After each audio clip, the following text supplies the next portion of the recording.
The Jew-hating pro-Hamas lunatic charged with the murder of 2 Israeli embassy staffers could face the death penalty, and he is a radical socialist with a history of anti-Semitic activism as well as support for other progressive causes.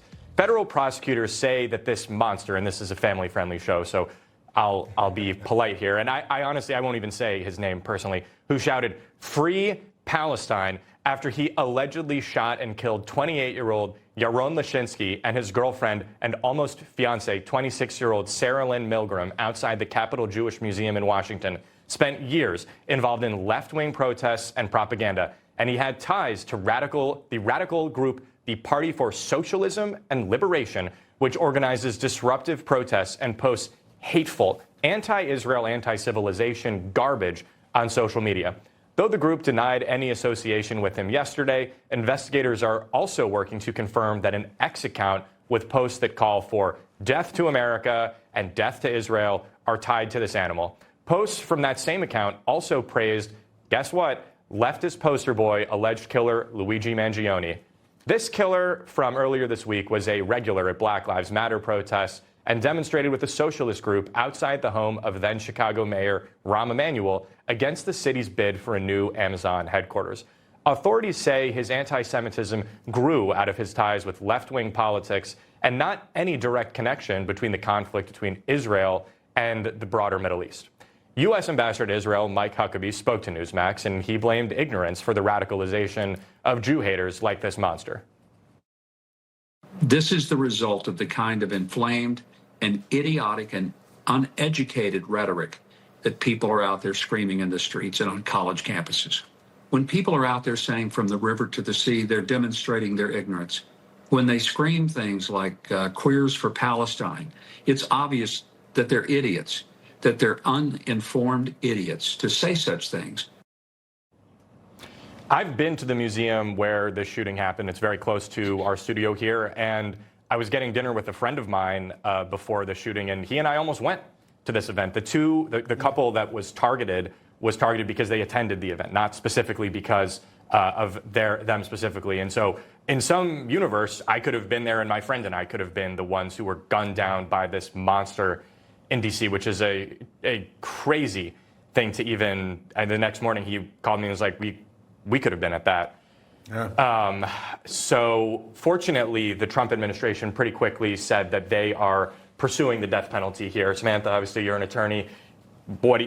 Seems to me that's firm legal ground, but what do you think? Yeah, I don't think you have to be an attorney. It's obviously very clear cut that he deserves the death penalty. And I think we all need to acknowledge what we know, which is that it's a very scary time in America to be a Jew, which is an unacceptable state of circumstances. I agree with Ambassador Huckabee that there's a lot of ignorance and uneducated idiots. But when ignorance becomes willful, we can't accept that. This is modern day Nazism, frankly, is what it is. And it's the logical outgrowth of a progressive party that has allowed and propped up, frankly, terrorist groups that use language inciting violence. And this is the logical outgrowth of that, is that people are getting killed now. I was at an event at the EPA 2 weeks ago that Lee Zeldin hosted to have a Torah ceremony and a mezuzah put on the door, and he posted a picture of him with Sarah Milgram, the woman who was murdered execution style, on the sidewalk. And I actually was standing next to her at that event. And I remember she was nice, charming, very awkward, pleasant. I didn't say anything to her, but I saw the picture and I immediately recognized her. And it was just a harrowing reminder of how close this came to a lot of us. And this woman, Sarah Milgram, an American from Kansas, she did not die immediately during Wednesday's attack. She tried to crawl away, according to authorities, before being shot again in the back. And when she was in high school, she actually spoke about anti-Semitism that she faced in 2017 after hateful graffiti was painted on a shed at her school. It's so ignorant that you would bring up a symbol like that brings so much pain to a lot of people, and it's not okay. I worry about going to my synagogue, and now I have to worry about safety at school, and that shouldn't be a thing. Wow. Yeah.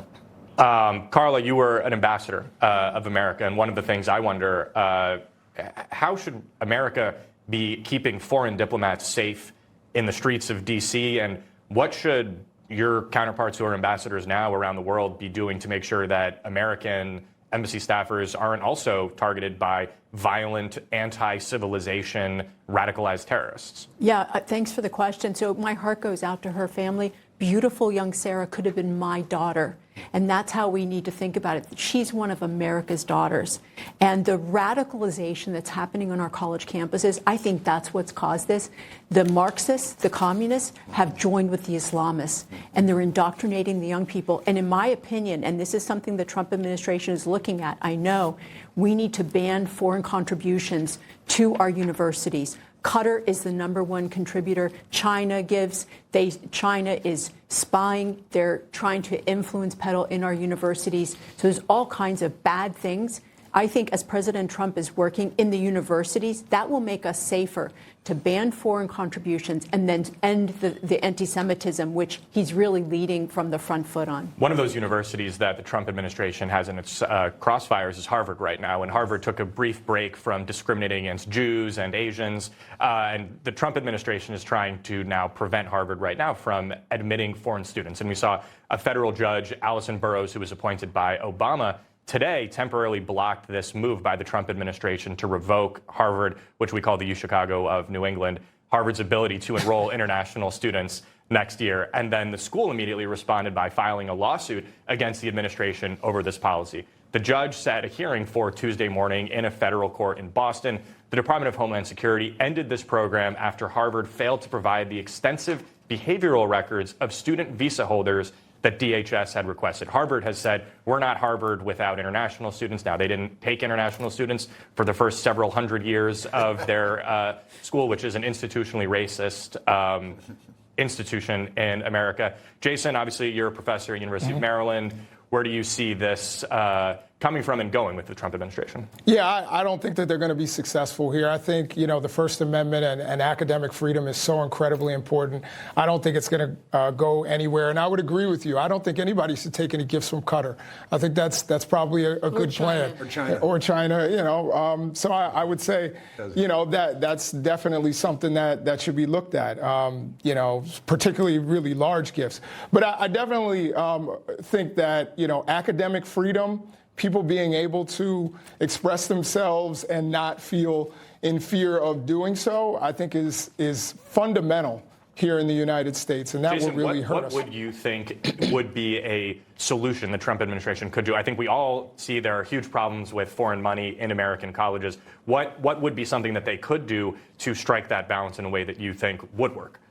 So first, let me just say, on the anti-Semitism front, I think that this administration certainly could work with President Garber at Harvard, who is Jewish himself and has committed himself to actually rooting out anti-Semitism at Harvard. And I think that there was a way to do that without maybe with the carrot rather than going directly to the stick. As far as foreign donations to individual groups, I think it should certainly be very much looked at very closely. And if it looks like it's, there's some impropriety, it should be stopped. Chris. One thing I want to get in here is the father of this, you won't say his name, but his name is Elias Gonzalez, this guy who's accused of committing this double homicide, this act of terrorism, blocks from here. His father was invited to President Trump's address to a joint session of Congress by a Democrat congressman from Chicago, Chuy Garcia, invited just a coincidence. Hey, I've got a guy I'm going to invite, and it's the father of this guy, and he came in and made a video condemning Donald Trump and attacking Trump. Just a little coincidence. And worth noting that this terrorist, in his alleged manifesto, specifically cited one of your favorite instances of leftist self-immolation, Aaron Bushnell, who set himself on fire outside the Israeli embassy. Right. Didn't really do much there except kill himself. Right. I think you and I both prefer that if people have homicidal intent, that they just at least only self-immolate so that they're not harming other people. But real quick, what about the city of Chicago, do you think, is causing this cauldron that we see not just here, but of leftist political violence? I'm just going to take one guess because we have very little time. The Democratic Party. The Democratic Party is the correct answer to that. Coming up, an epic flyover by the United States Navy Blue Angels as Vice President J.D. Vance